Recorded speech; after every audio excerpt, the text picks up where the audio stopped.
અમદાવાદના વ્યસ્ત SG highway પર આજે મોટી દુર્ઘટના સર્જાઈ। મુસાફરો ભરેલી એએમટીએસ બસમાં અચાનક ભીષણ આગ ફાટી નીકળતા ગણતરીની મિનિટોમાં આખી બસ ભડકે બળી અને ખાખ થઈ ગઈ।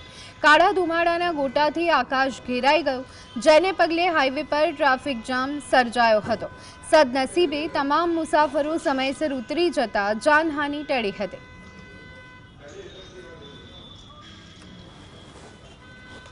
પાંચસો એક નંબરની બસ રૂટ ઉપર સોલા ભાગવતની નજીકમાં ત્યાં આગળ એક શોર્ટ સર્કિટ એટલે ફાયરિંગના અંદર ક્યાંક થવાથી એટલે ડ્રાઈવર ચાલુ બસમાં એને જે ધુમાડો નીકળ્યો એના લીધે સાઈડમાં કરી અને સાવચેતીના પગલે એણે બધા પેસેન્જરો નીચે ઉતાર્યા પછી અને બસના અંદર પછી એમાં કંઈક ફાયર થયો, આગ લાગી, એમાં કોઈને નુકસાન ન થયું। પણ આના અંદર એફએસએલ રિપોર્ટ કરવાનું બી અત્યારે કહેલું છે। એકાદ દિવસમાં એફએસએલ રિપોર્ટ થઈ જશે, પછી એમાં ખબર પડશે કે શેના